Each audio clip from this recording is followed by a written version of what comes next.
I recently passed the 48-hour Certified Cyber Defender exam, and although I've done an initial review video on this particular program, the certification and the exam, I decided that it would make sense after taking this exam to go over a complete syllabus overview and a complete review of the course and the exam based on my experience afterwards. So let's get right into the video where I go into all the details that you need to know about the Certified Cyber Defender. Hey, real quick, before we get back into the video, the Cyber Defenders team was kind enough to offer a 10% discount on the Certified Cyber Defender for the very first 10 people that use the link in the description and this code on the screen. A huge thank you to the Cyber Defenders team for sponsoring this video and offering you, my subscribers, this discount. Now let's get back into the video. Alright, so first and foremost, what is the Certified Cyber Defender training and certification? Well, the CCD is a vendor-neutral, hands-on cybersecurity training and certification, and it is designed to prepare the next generation of SOC analysts, security blue teams, threat hunters, and DFI professionals. This is very evident of exactly what this exam does. Now, I've gone over an initial review of the video where I went over all of these things in here,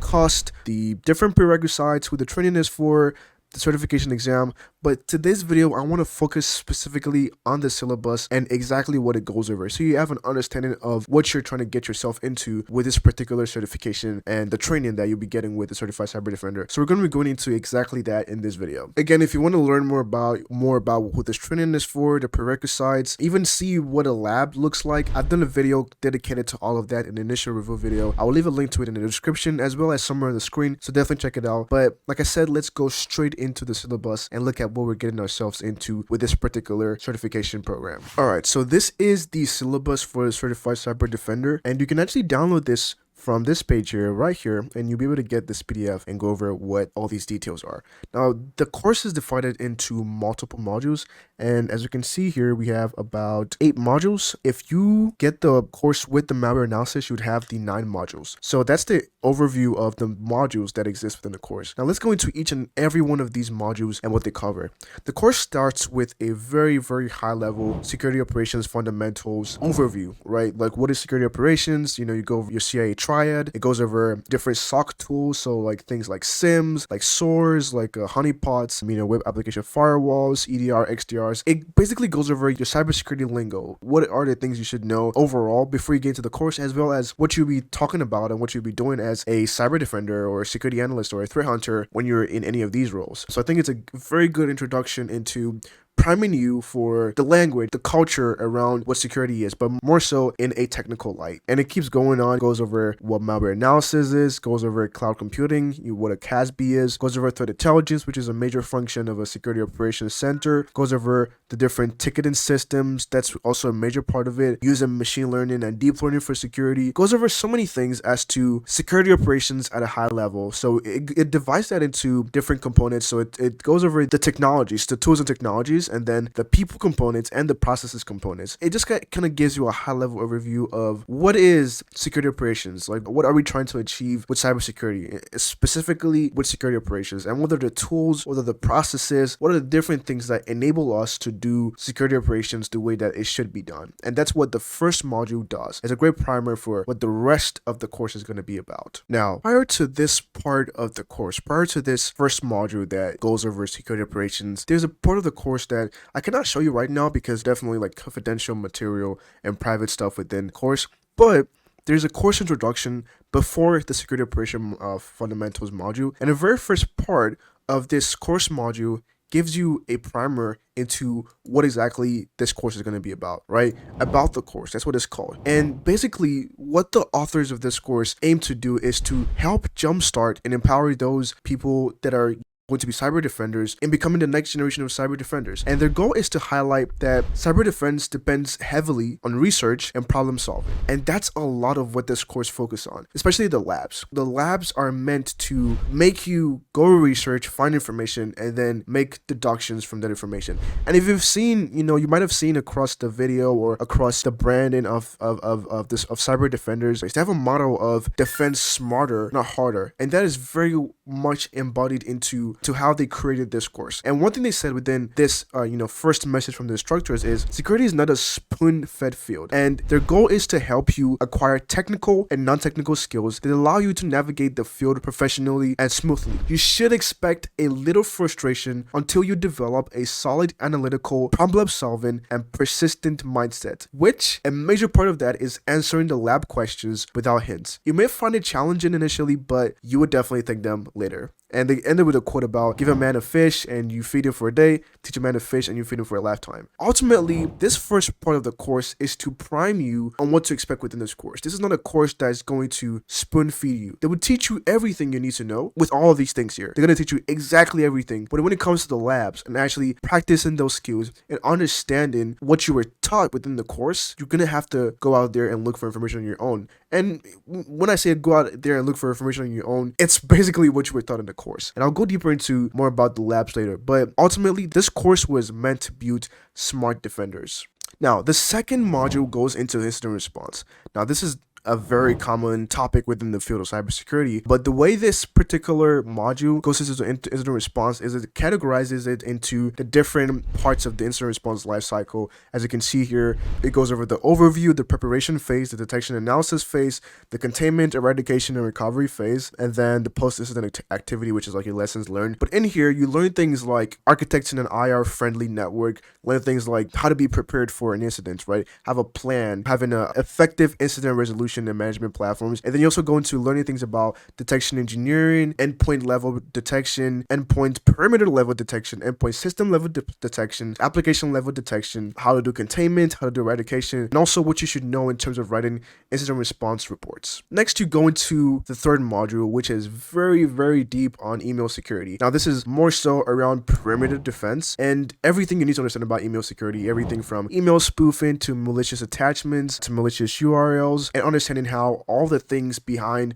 email security works. So you're dealing with things like DMARC, which is, pretty popular for domain-based message authentication, DKIM, SPF, understanding like email attachments, in terms of best practices. And there's labs that come with these different modules, which I'll go into later on in the video. But also understanding how to analyze malicious URLs, and also, of course, like user awareness, canary tokens as well. A bunch of things just really related to email attacks. And I like that this is like the first part of it, because a lot of initial access vectors is through social engineering. A lot of social engineering procedures is through malicious email. So they really go into everything required to understand email security beyond just analyzing like malicious email stuff, but how do you actually implement secure email settings within your organization? How do you configure proper DMARC settings? How do you configure proper DKIM settings, proper SPF settings for your organization's domain? That's a really core aspect of what this particular module focuses on. Next, you get into the forensics section. Now, this is where the course really starts to get a lot more technical, and not to say that the other parts of the course weren't technical, but this is where you're starting to really get into the weed of things. And I really loved this aspect of the course because it goes so deep into so many things that I had not dug deep into in terms of like forensic evidence collection and general digital forensic methodology. The first part of it is the fourth module, which is forensic evidence collection, and this goes into like memory acquisition on like different images, whether it's like a dead image or a live system, how to properly utilize a triage image, how to acquire those images for Windows or Linux, and also how to mount those forensic images on different analysis tools. So that's a pretty short section, just kind of going over how do you do forensic evidence acquisition. That's really what that module focuses on. Now, when you've understood how to do the forensic artifact acquisition, it then goes into disk forensics. Now, this is where the course starts getting real. So you start going into things like the Windows event log structure analysis, understanding like how to use the Windows event viewer, going into things like profiling Windows systems, understanding things like collecting different data. It goes into what exists within the Windows registry. So you learn things about like keys and values, like things like hives. With regards to profiling Windows system, it goes over what are you collecting from the Windows system. In regards to network connections, what are you collecting? How do you collect it? Where do you collect it from? What are the things that you're collecting? It also goes over like tracking user activity. So here you're dealing with things like your security account manager and various other things like that. Then it goes into tracking file activities. This one goes a lot more into understanding the different methodologies and the different artifacts within Windows, like your MFT, your log file, your various artifacts within Windows that contain user or file activities within the NTFS file system. And then it goes into analyzing installed applications and execution activity. So this is where you're looking at, how applications were installed, whether you're looking for that within Windows event logs or within the registry. Also looking into USB device intrusions. If you're in organizations that people are working physically within a organization, there's ways by which attackers could compromise physical hosts by social engineering a user to plug in a malicious drive into their computer. So it goes over how do you actually do USB device forensics, which is something I've never done before. What are the different artifacts that you need to look into in order to get that data, and look for different indicators that an attacker has utilized that methodology of a USB to compromise a device. And that's all of the things that the disk forensic section goes into. You're learning so much stuff, digging into the registry and really understanding where all these artifacts exist and how to analyze them, what tools you use to analyze them, which is a major part of that digital forensics domain. The next part is memory forensics. Now this was definitely very unique because I've definitely done other sort of memory forensic training in the past, but this one is very unique as it has a focus on identifying actual ways by which attackers might persist, or ways by which an attacker may compromise an endpoint, and how you can actually detect those things happening through memory forensic analysis. So here you go into things like what are processes, what are threads, so here you go into really learning a lot about volatility. This is the core of what this particular section is about. So you learn about different volatility plugins, you learn about how to analyze processes, how to list processes, how to look between parent-child process relationships, how to view like processes that might be hidden, various things like that. So how to look at network analysis, so like what connections is a process making, looking for ways by which like an attacker might attempt to maintain persistence using a malicious process as well, and then also collecting file artifacts related to process activity. This was very, very in-depth, I would say, and really opened up my eyes a lot more to process analysis, especially in regards to malicious activity. And then next you have your network forensics section. This section is also very heavily focused on Wireshark. So you go over like basic Wireshark functionality, like the different components and statistical analysis and all of that stuff. It also goes into how to filter within Wireshark, query and stuff, and stuff like that. And also how to extract files from Wireshark. So how do you extract like a HTTP file or something that you might have identified within the traffic and you want to actually analyze outside of the packet capture. Definitely a much smaller module, but definitely a lot of value in that module as well. The final one is a really, really major one, which is the threat hunting section and emulation section. So this goes first and foremost into high-level threat hunting. So basically stuff like proactive threat hunting, behavior-based threat hunting, the importance of threat hunting, requirements, stages of a threat hunt, different hunting techniques, output of the hunt, how to document your findings, how to communicate your findings, how to actually evaluate that your threat hunt is actually effective. And then the major tool that's being emphasized within this particular section is the elastic seam, specifically the elk stack. So you're going over the elk stack, and here you learn how to configure elastic at a very high level, the different aspects of elastic basically. But elastic is a pretty common threat hunting tool, threat hunting sim, so it really is good that this course kind of has a focus on that. This was definitely my first experience and deep dive into using elastic a lot more, and I think I'm fairly familiar with how it works. I can definitely hold my own. Working on a sim on my day-to-day job, I would say give me some level of comfort in working with a different kind of sim, so I wasn't completely unfamiliar, but it's an entirely new product, so it definitely took a lot of time to kind of get acclimated to it. But once I understood how it works, it definitely got a lot easier to kind of query than it. But beyond just elastic and high-level threat hunting stuff, this then goes into actually how to do a threat hunt. So how to hunt for specific things, whether it's for persistence, lateral movement, credential dumping, network hunting, and in regards to network hunting, how you can hunt for lateral movement within a network or data exfiltration within a network. Now, there is a final module, which is the malware analysis module. I didn't get a chance to actually work on this module, but I do think it would be valuable and definitely add to the course. According to the course authors, there there is no malware analysis in the exam at this time, so you don't have to be worried about maybe like, not doing that module and then having to do that in the exam. So don't worry about that. I would say if you have the time, definitely take on that extra module so you can learn those malware analysis skills. Now you might be wondering and being like, Day, that's a lot of content, that's a lot. What do I need to do this course? What might be the requirements for this course? Well, all you need is time, dedication, consistency, and a web browser. I would say I got this course way early in the year, but I had so much going on that it took me a lot of time to actually complete this course. And it shouldn't have taken me that long, but I just had so much going on between work,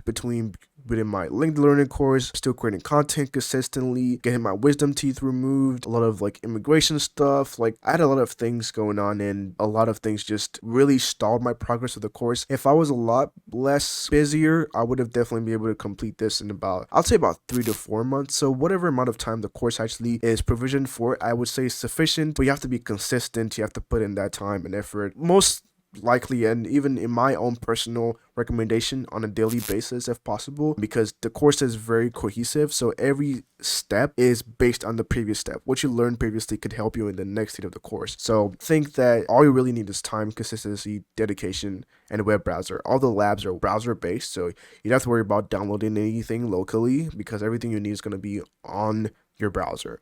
Which is absolutely great. Now, in terms of course support, the Cyber Defenders team is extremely helpful and super responsive. They're always responding to questions and helping out folks in the Discord community, and they're always looking for ways to help the students and make the learning experience better. Since the first time I actually opened this course and, a couple of weeks ago when I finished the exam, there's been tremendous improvements in the course in general, in the layout, the UI, everything. The course has become substantially better than what it was initially, and I really love to see the growth, from where they started to where they are right now. I think there's a lot of amazing things that are coming for them. Next, I would say the exam. I took the exam recently, and I should have a video about it out. And if it's not out yet, I will definitely be making a video about the exam when I do it. If the video is out, you'll probably find it in the link in the description or somewhere in the screen. But the exam is a 48-hour exam, and it was definitely very, very challenging. I would say that the course and the labs are sufficient for the exam, but if I had more time, if I wasn't much in a rush, I would have definitely done some extra practice that was recommended in the course. But I would say that the course and labs that you do are sufficient. The course material is sufficient.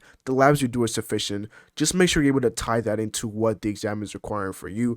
The exam is not report based, and we can actually go into those details here in a second. And here within the FAQ section, it goes over what does the exam look like. And you'll see here, it says the exam is 100% practical. It's a 48-hour, 100% practical exam, and it will evaluate your technical skills across threat hunting, perimeter defense, disk forensics, memory forensics, and network forensics. And you will use the Elastic SIM to hunt threats and investigate a real-world intrusion, create an incident timeline, and analyze attack artifacts using digital forensic tools. And that's exactly what the exam is like. Definitely very, very in-depth. It does not require a report, unlike some other exams. I think this is pretty good. It definitely has a very interesting format, which you would find out when you eventually take the exam. Passing score for the exam is 70%, which is the minimum to score, and the exam duration is about 48 hours. Now, this doesn't necessarily mean the exam is difficult, but I want to ensure that you have enough time. Now, I personally say the exam is challenging. Definitely need to know your stuff in order to pass the exam. So all of that is very evident of what to expect. Now, how much time? They say 2 to 3 hours a day. I think that is very, very accurate. You need a lot of focus and time to really dig deep into this, but also figuring out what your learning style is going to be really, really, really important for this course and this exam. Also, lest I forget, the exam is also browser based and everything is on your browser. You don't have to download anything for the exam. Now, this has been the review, the course overview, the syllabus overview, and exam review of this Certified Cyber Defender course. This has been a great and tremendous learning experience. I definitely came out of this with a lot of knowledge that I didn't previously have, and some things I might be exploring later in the future, but I do want to say the Certified Cyber Defender is definitely a golden standard certification for anyone who wants to get into security operations, or anyone who is working in security operations right now and is looking to improve their skills, possibly even looking to get from, let's say, a level 1 to a level 2, or even if you're a level 3 and you want to sort of like review the fundamentals again or learn some things you might not know about. I think this is a very great course for you to do that. If you're an analyst, you're a threat hunter, you do digital forensics, this course is definitely for you. And also, another thing I should also recommend here is taking a look at all the reviews. There are a ton of reviews here where everyone is talking about what this course is about, everything you learn, all of that. I would say take a look at this. These are people who I believe have taken the exam or the course, and they can tell you their experience with it. And I've read through all these reviews, and all of them are extremely accurate in regards to what the course is about and the quality of the course, as well as the level of effort that the team has put into this. It's a lot of, and I'll say, even at this price, it's very much worth it. Very, very much worth it. It's a great investment into your cybersecurity career. I should also point out that the Cyber Defenders team was recently nominated by the SANS Institute Difference Maker Award for the Team of the Year category. This is an obvious indication of how dedicated the team is to all the work they're doing. Also, this training is high quality, well perceived, and is being delivered in Black Hat once a year. Several professionals from top companies like Microsoft, IBM, F5, Kaspersky have taken this certification and found it out to be one of the best Bluetooth certifications for SOC analysts. Basically, all of this goes to show the level of quality and credibility that the Cyber Defender certification comes with. Now, this has been a very great experience. Thank you so much to the Cyber Defenders team for the work on this, and also for sponsoring this video. It's been a great experience with this particular exam, working on the course, and just working with the team in general. And yeah, thank you guys for watching this video. Let me know if you have any further questions about the exams in the comment section down below, and I'll be sure to answer them. Thanks for watching, and I'll see you in the next video. Bye-bye.